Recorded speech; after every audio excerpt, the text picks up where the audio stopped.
Hello, welcome. My name is San. This is a reading today for Aquarius. There are no dates on my readings. I trust that when they find you, if they resonate, then they're yours at that time. Aquarius, I'm doing your reading with the Light Seers Tarot. Today, blended with the Galactic Star Tarot, which is above and beyond. It's a deck that is bringing all the messages up a level. And the Journey to Oz and Wonderland deck, which people are asking about. People are really liking this deck, but I think it's sold out on Amazon currently. Hopefully they'll be getting it back. So just to let you all know really quickly, I am on Patreon now. I was using my own website for extendeds, but now I'm wanting to use just strictly Patreon just because it's so streamlined and then I don't have to worry about the tech aspect. So if you go over there, the extendeds are only $9. On my website, they're $10. So there's some reason to go over to Patreon if you haven't yet. It's a beautiful platform. It's very slick looking. Okay, so Aquarius, it's kind of a stormy day today. Have any of you been hearing this phenomenon about booms? There's been like loud booming sounds like thunder and such. It's what's happening here today. And I'm wondering if there's like thunderstorm lingering around because it was raining a lot, but the radar is clear currently. It's still gray out, but I keep hearing these really loud booms, almost like construction sounds, or when trucks pick up dumpsters and like smash them on the ground like that. But it's been 3 or 4 times now that I've heard these loud booms. It's not raining. I don't see any obvious construction or trucks in the area. So I'm wondering if any of you are experiencing that. People are speculating that it may be related to the CMEs and such. So I'm just hoping that the power stays on throughout this reading. In fact, it doesn't really matter. It would just mean my ring light went out. I can still record without power. Okay, so I'm just interested to hear your stories if any of you have seen it. I've been watching a couple videos on Mr. MBB 333, I think is what he's called. He just talks about space weather and an interesting phenomenon. Okay, so let's cut the deck and see what's coming in for your reading today. It's a fascinating reading. It's got me questioning who is who. And then the King of Pentacles comes out. A couple of cards fell off the deck. I'm not going to take them because they felt like they just were a mistake. So this King of Pentacles, he was in a reading the other day. He was kind of he's starting to kind of come through as a guide, actually. And as I said that, I heard the echo of a track off of an album that I enjoy. That everything is a guide. That everything is a guide. So you do have, interestingly enough, a Taurian energy around your reading today, Aquarius. The reason I say that is because this King of Pentacles came out, but also because I started your reading once already. And a Pentacle card came out. I can't remember which one it was when I split the deck. And it was very Taurian. In fact, the Hierophant is the first card on the table here. And I wasn't even making that connection. You got the Ace of Discs underneath that. So it's like, it's almost like a Taurus is coming in with some sort of a,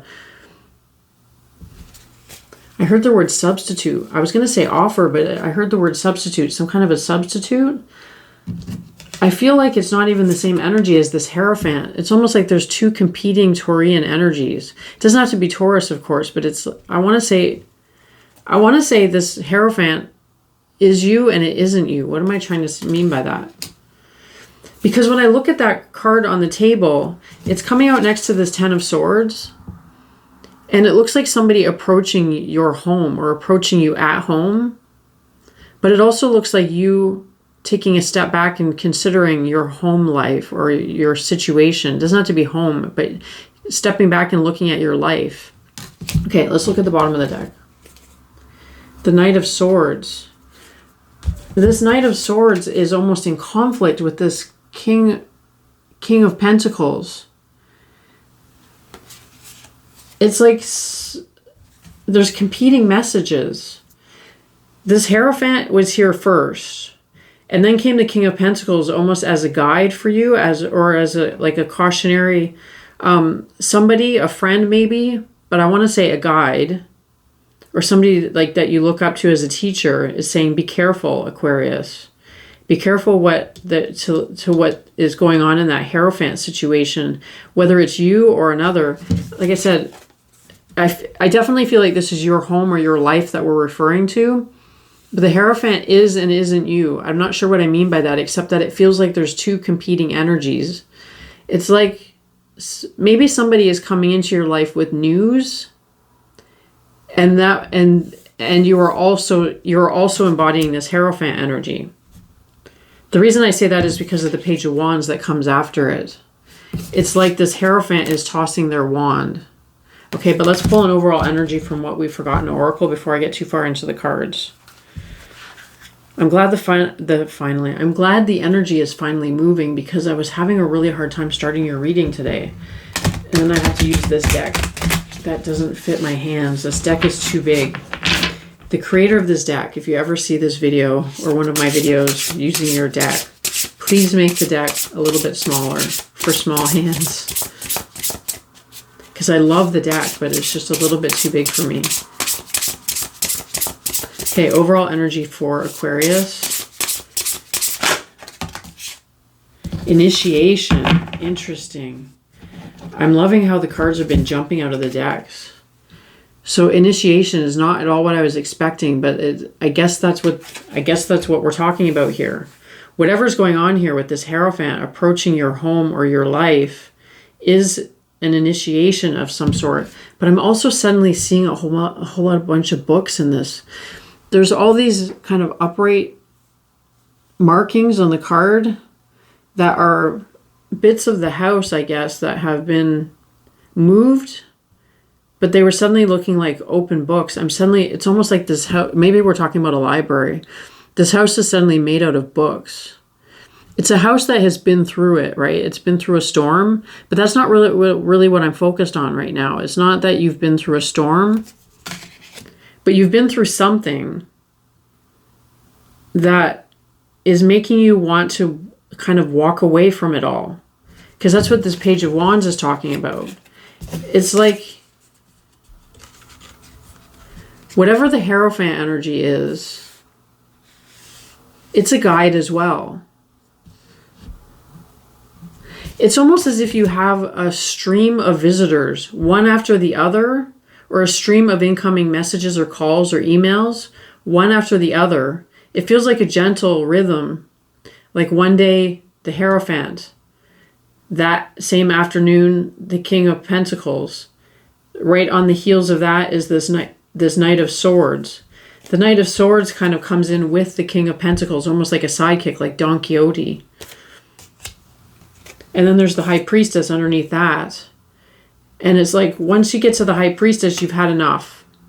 With the Three of Swords and the Hangman underneath that, you've had enough. It's like, okay, I've had enough visitors. I may be Aquarius and kind of the humanitarian of the tarot, but I'm not feeling it right now. Only because it seems like this never-ending stream. When are these visitors going to stop arriving? Okay, and visitors, there's a track on one of the Coldplay albums. I'm trying not to talk about Coldplay, but there's a track on their Head Full of Dreams album that has a spoken word. I feel like it's a poem. I wanted to say it was Maya Angelou, but it's not. It's somebody else. It's a male poet that is being read, and it's talking about emotions and guests arriving. It's called Guest House. It's probably very, very popular, and I can't remember who authored it. It's talking about visitors arriving at your house. Every one of them is a guide. Greet them all with compassion or compassion or empathy, because each one who arrives is a guide. That's what this is coming through as. It's like maybe you got a lot of unexpected calls, a lot of people kind of checking in on you who you haven't heard from in a while, that kind of an energy. But the first one is the Hierophant. And when this Hierophant comes in, it's like there's news about something, but it's old news, because it's like a library energy. It's like, I already know this, but maybe there's something but now it's time. You knew that this was coming, and now that it's here, you have to make a decision. And the decision that you're making is to just let it all go. But what's fascinating is that the Devil and the Lovers are coming up next. And this is where it feels like a bit of an initiation, actually. In fact, this card was in an extended, I think it's because they're standing side by side like that. It's also strange to me that the Scarecrow and the Dorothy are on the Lovers card together because they're not lovers. They're not really in that form of a relationship, though they may be good friends. I would be reluctant to even call them best friends. But here they are in the Lovers and the Devil card, talking about this initiation. The initiation is an initiation in letting go, because this Page of Wands comes right before it. Because I'm seeing the Hierophant with their staff or their wand here, facing this situation, and then letting the staff go. Letting the staff go. Maybe somebody's being fired. Maybe that's what the Devil is talking about with breaking the bonds. And then with the Ace of Wands. Okay, let me finish this thought. This was in an extended a few readings ago, talking about Dorothy and the Scarecrow passing through a threshold point that was an initiation for them. So there is something about whatever this is, whatever this decision is, that whatever it is that you're letting go of, which seems to be very much tied to this house or this body of knowledge, because it's coming through so powerfully as like a library. Or maybe it's one particular book that is very potent. But it's like it's being thrown in the air. It's interesting because I was just reading my ayahuasca journal right before I came on here. I don't believe I would ever let go of that, but you never know. You never know what you're going to do or what tomorrow's going to bring. So, like, I'm trying to picture myself tossing it out or burning it. And I can't imagine doing that. There's just so much value in it. But that may or may not be applicable here. I mean, okay, it is applicable because of the mind of God coming up next. This Ace of Wands talks about the mind of God, or being so connected to the universe that the messages are just coming in loud and clear.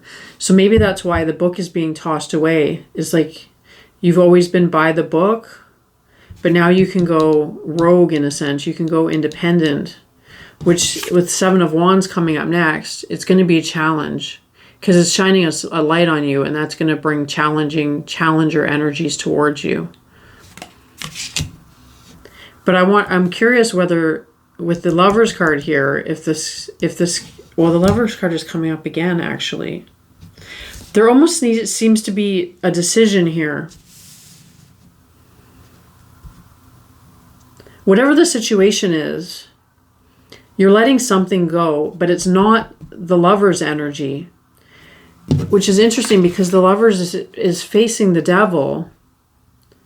I believe that's how they came out. They might have come out this way, but I think they came out this way. It's almost like facing the fact that this bond is unbreakable. So whatever is happening with the house or with the book or with the job, with the Hierophant, something is being let go, but it's not the connection with the Scarecrow. Especially because the Lovers is coming up again. I want to say because the Lovers, big energies here. I'm just realizing with the Devil and the Lovers, and now the Devil and the Tower and the World card. The World, the Lovers, and the Tower, which I'll get to in a moment because the Five of Cups is coming out first.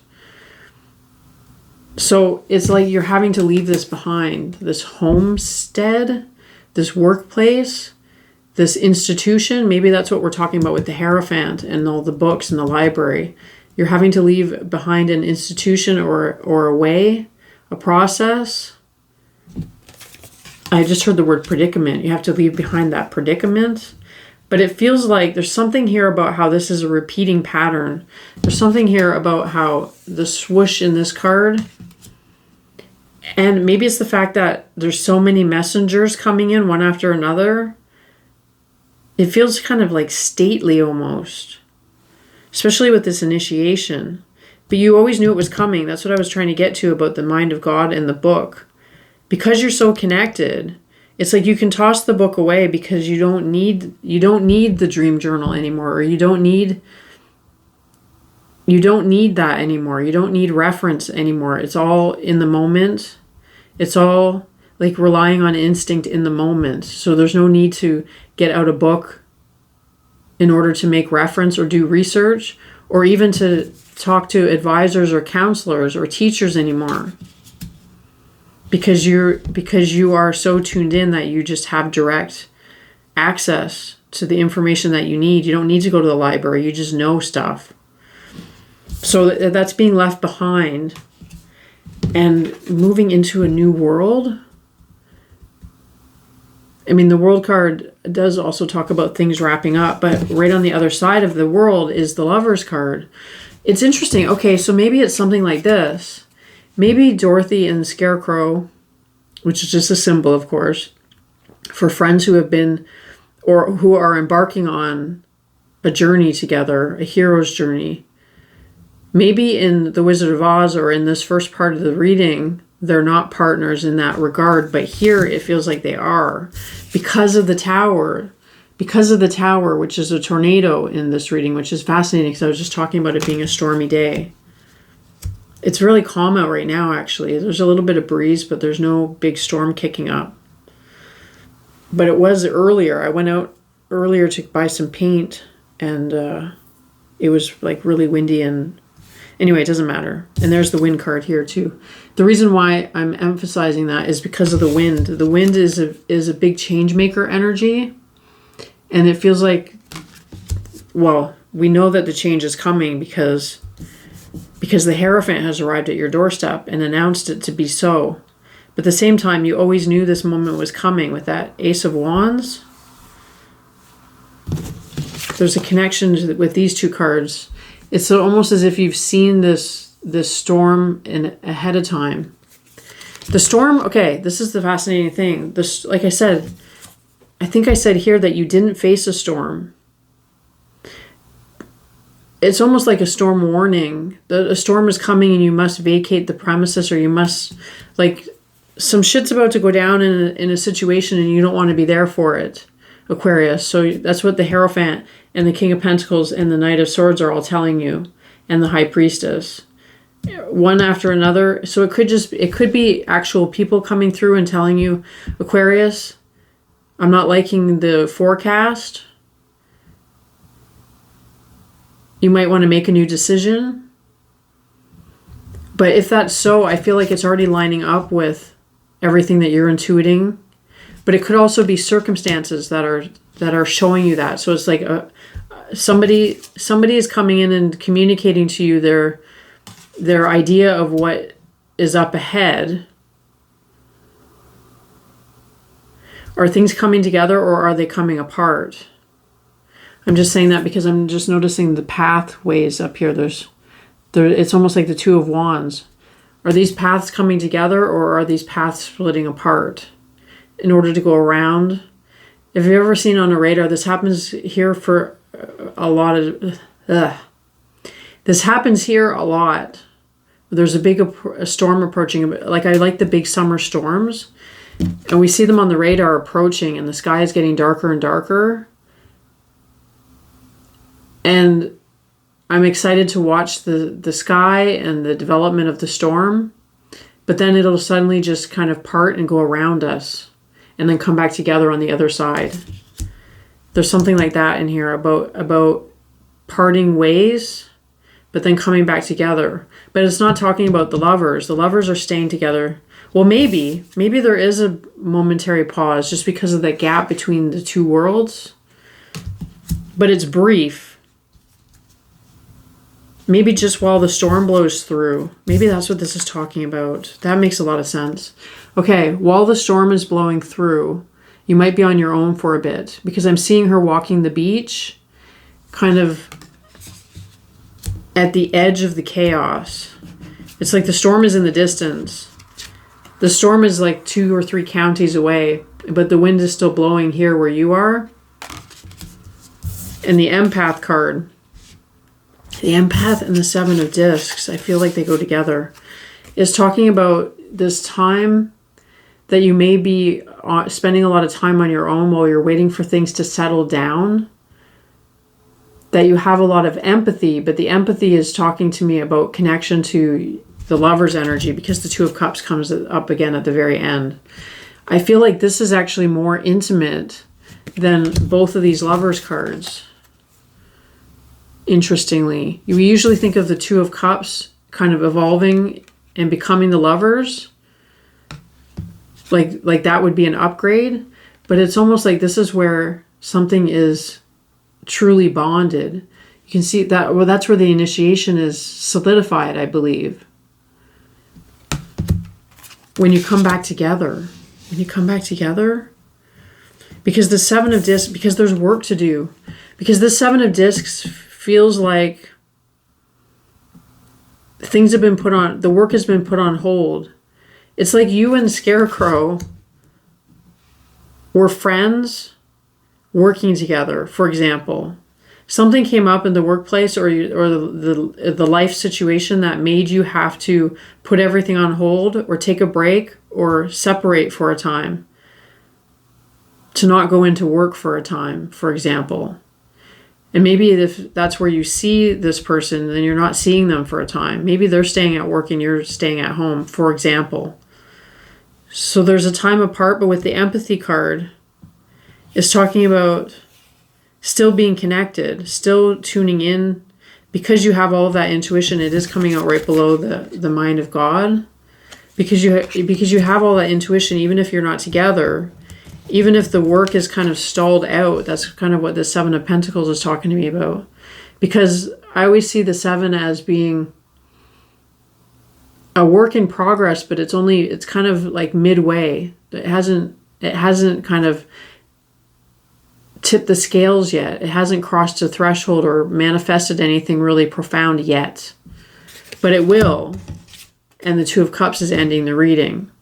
So it's like it will when you come back together, or you'll come back together and then. But it feels to me, especially because of this World card, that the ending is where the separation is, the brief separation between the lovers. The ending to the Ten of Swords as the you could talk about it like karmic energy. The wrapping up of the karmic energy means, and maybe that's part of what needs to be part of this initiation for you, Aquarius, or maybe for the both of you, is that you need to spend some time away from each other, or some time away from this project, or away from this life, like the life circumstance, whatever that is. You have to spend a brief time away from it, a brief time alone, so that you don't have to weather the storm. There's something about maybe being together or being in that place. It's like we have to vacate this place, and in order to do that, we all must scatter. But there's a coming back together right afterwards, is what I'm seeing, especially because of the Two of Cups. And when you come back together, it's more intimate than ever. Because going through the tower, or going around the tower, or the tower going around you, that's the anti-tower energy. Means that when you come back together, there's a new perspective, right? Priorities are shifted. Priorities have changed. Okay, I'm going to leave it there. I'm going to continue to pull cards and create an extended. If you're interested in that, the link is in the description box. And if not, I will see you next time, Aquarius. Thanks, bye.